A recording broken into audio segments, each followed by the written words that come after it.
माननीय सुरेश पासवान पूर्व मंत्री और मैं प्रदेश अध्यक्ष राष्ट्रीय जनता दल SC/ST प्रकोष्ठ और औरंगाबाद के हमारे अनुसूचित जाति प्रकोष्ठ के जिला अध्यक्ष अरुण पासवान, अरवल के जिला अध्यक्ष उमेश पासवान और प्रदेश के उपाध्यक्ष ओम प्रकाश पासवान, हम लोग सभी जहानाबाद के जिला अध्यक्ष अनिल पासवान जी भी हैं।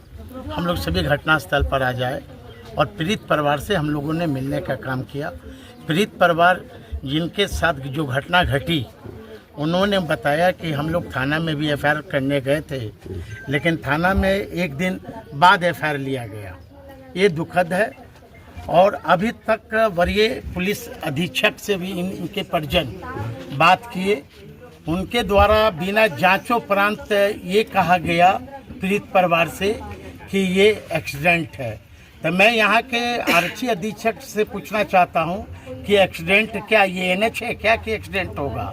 ये सरेआम देखने से ये पता चलता, यहाँ के पीड़ित परिवारों से बात करने के बाद पता चला कि ये हत्या की गई है, हत्या की साजिश है और इन्हें धमकी भी दिया जा रहा है और माँ बहन की भी गाली दी जा रही है। अभी तो कोई सुरक्षा नाम की कोई चीज़ नहीं है थाना अध्यक्ष के द्वारा।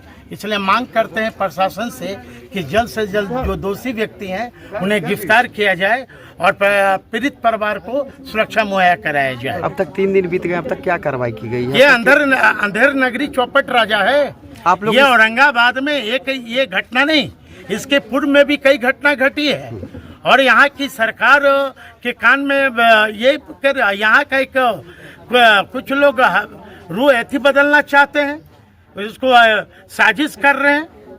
न्याय की दिशा में आप लोग क्या कार्रवाई करेंगे? हम लोग करेंगे। हम लोग तो अनुसूचित जाति आयोग तक हम लोग इस मामला को ले जाएंगे।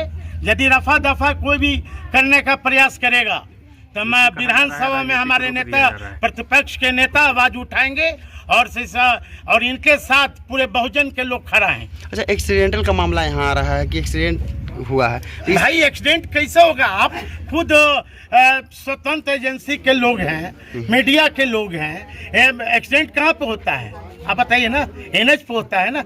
ये NH है क्या? मात्र इनके घर और इन जो पीड़ित परिवार का घर का मात्र 5 फीट की दूरी पर होगा, इससे एक्सीडेंट माना जाएगा? तो क्या लगता है ये जानबूझकर ये जानबूझकर हत्या का प्रयास किया गया है। ये दलित परिवार से आते हैं। इस घटना में कितने लोग घायल हुए? मौत ये घायल पे पीड़ित हमारे 2 बच्चियां हैं यहाँ पे, ये खुद बता रही हैं। इनका खुद बयान आप लोगों ने रिकॉर्ड किया है। खुद कह रही है कि मुझे गाली गलौज किया गया। ये खुद आरोप लगा रही है थाना अध्यक्ष पर कि मैं केस करने गया तो 1 दिन के बाद लिया गया। ये क्या कानून का राज है क्या? ये अंधा कानून ये लोग ये किए हुए हैं। हम लोग यहाँ के वरीय आरक्षी अधीक्षक से हम माननीय मुख्यमंत्री जी से मांग करते हैं कि न्यायिक जांच होनी चाहिए। जो दोषी है उसको कड़ी से कड़ी सजा मिलनी चाहिए और पीड़ित परिवार को सुरक्षा मिलनी चाहिए। क्या कहना चाहेंगे सर? पीड़ित परिवार के साथ कितने खड़े हैं, किस हिसाब से आप देख रहे हैं? पीड़ित परिवार और घटना स्थल पे आने के बाद जो इन सब लोगों से जानकारी प्राप्त हुआ, अखबार के माध्यम से भी तरह तरह से बातें आ रही हैं, लेकिन घटना स्थल और पीड़ित परिवार से बात होने के बाद ऐसा लगता है कि किसी न किसी कारण से, चाहे वह रंग का बहाना हो, कीचड़ का 2 बच्चे खेल रहे थे उसका बहाना हो, किसी न किसी कारण से यह घटना कारित किया गया है। यह कोई स्वतः या कोई जो एक्सीडेंट के बारे में जो कहा जा रहा है, दुर्घटना के बारे में, तो इसमें कहीं से भी दुर्घटना की बात, कोई आम सड़क नहीं है और गाड़ी नहीं आ रही है और गाड़ी नहीं जा रही है दूसरी तरफ, बल्कि इस घर से निकल करके इस कोने पर जाके गाड़ी ठहर जाता है रेस में। तो इससे जाहिर होता है कि कहीं न कहीं यह घटना जानबूझ करके, है ना, इन लोगों के साथ किया गया है। जिस तरह से शब्दों का प्रयोग स्वीटी ने किया, कोमल की बड़ी बहन है, पटना में रह के पढ़ती है, तो जिस तरह से बयान किया और घटना के बाद FIR के बाद सुबह में आकर के जिस तरह से प्रलोभन दिया गया, दबाव दिया जा रहा है, जिस तरह से घटना को दूसरे तरफ मोड़ दिया जा रहा है, हम यही चाहेंगे कि पुलिस प्रशासन, RC अधीक्षक, ऐसे तो पूरे राज्य में कानून व्यवस्था चौपट है, दरोगा और जमींदार भी मारे जा रहे हैं। जनता की क्या सुरक्षा करेंगे? ये खुद ही सुरक्षित नहीं है, खुद ही नहीं है।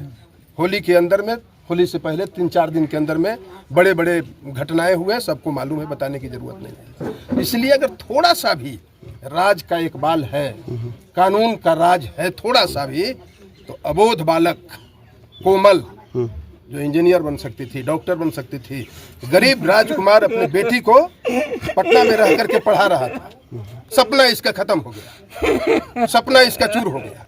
हर बाप का सपना होते उसके औलाद, उस औलाद, चुप रहो, इंसाफ मिलेगा। पीड़ित परिवार को न्याय को लेकर के आप लोग कितना पीड़ित परिवार को न्याय देगा। हमने इस बात को नेता विपक्ष तेजस्वी प्रसाद यादव जी को रात में हमने सारी घटना से अवगत कराया और राष्ट्रीय जनता दल का एक टीम बना करके वहाँ समय तो लगातार यहीं 4-5 दिनों से था।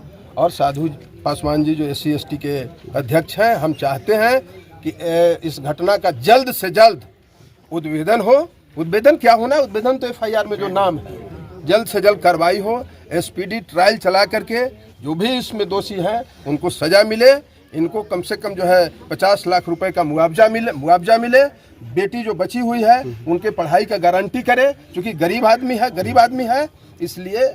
और जल्दी से जल्दी न्याय अगर नहीं मिलता है तो हम लोग इसको न्यायिक लड़ाई भी लड़ने का, चाहे SC ST आयोग के माध्यम से हो। विधानसभा का सत्र भी चल रहा है, नेता प्रतिपक्ष को जाकर के सारी रिपोर्ट करेंगे। विधानसभा के अंदर में भी सवाल इस पर उठाया जाएगा, पूछा जाएगा कि इसका दोषी कौन है और अभी तक क्या करो। 3 दिन हो गया लेकिन अभी तक पूछताछ के लिए भी किसी को नहीं बुलाया भाई। और जैसा कि ये लड़का बताया है कि बोल रहे हैं कि कार्रवाई इसमें क्या होगा, जान चला गया और कार्रवाई नहीं होगा। ये तो शर्म से डूब मरने वाली चीज़ है। किसी के भी बच्चे अगर हैं, चाहे वो पुलिस हो, चाहे सिविल हो, चाहे कोई भी हो, तो उसको कम से कम मानवता के नाम पर इस तरह का बात तो नहीं बोलना चाहिए। इस जिले में अपराध रात दिन दुना रात चौगुना। अभी अंकित 12 बरस का देरका का जिम्मेदार पासवान का लड़का, उसको पकड़ करके पुलिस अगर दबिश बनाती, उसके माँ बाप दौड़ते रह गए, दबिश बनाती कुटुंबा थाना, तो उसका जान बच सकता था। लेकिन 2-3 दिन के बाद उसका लाश मिला। इसके पहले नबीनगर में जो साहु जी का, जो प्रमोद साहु का, किस तरह से पुलिस कस्टडी में हत्या कर दिया गया। इसलिए अपराध जो है बेलगाम है और लगता है कि लोगों को लग रहा है कि इसी राज्य में अब हम लोग को समझो कि इसी तरह से काम करना है। इसलिए जनता मालिक है, जनता सब कुछ देख रही है, नाक से ऊपर पानी जा रहा है। इसलिए इंसाफ का हम लोग इंतजार करेंगे और हमें विश्वास है कि इंसाफ इसमें मिलेगा। और हम परिवार को भी कहेंगे कि जो सच्चाई है उसके साथ कोमल को इंसाफ दिलाने के दिन तक राजकुमार तुमको खड़ा रहना होगा। आपको खड़ा, चाहे कितना हो बड़ा कोई आदमी आवे, कितना हो बड़ा लोभ प्रलोभ दे, कितना हो बड़ा धमकी देवे, लेकिन आपको किसके लिए डरना है? किसके लिए डरना है?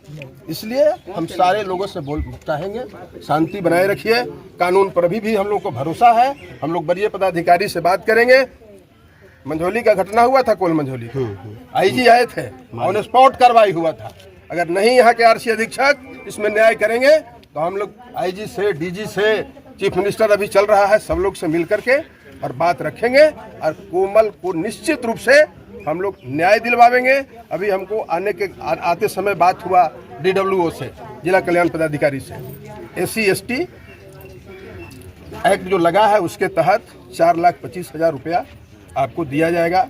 पोस्टमार्टम रिपोर्ट जो ही चलाएगा वहाँ जाके जमा करना होगा और उसके बाद जब चार्जशीट होगा तो 4,25,000 रुपया वो मिलेगा। बाकी व्यवस्था के लिए भी मैं बोला हूँ उनको कि जितना जल्दी हो सके फर्दर सब उसको इंतजाम कीजिए। गरीब आदमी है तो आगे जो है इस लड़ाई को मंजिल तक हम लोग, न्याय दिलाने तक हम लोग इस लड़ाई को लड़ेंगे। हमारे साथ अमरिंदर। आपके द्वारा इस घटना को लेकर के क्या कार्रवाई की जा रही है? हम लोग आज घटना सूचना पाकर आज हम लोग पीड़ित परिवार से मिलने आए और हम लोग आश्वस्त करते हैं कि जब तक इनको न्याय नहीं मिलेगा राष्ट्रीय जनता दल सदन से सड़क तक मजबूती से बात उठाएगी।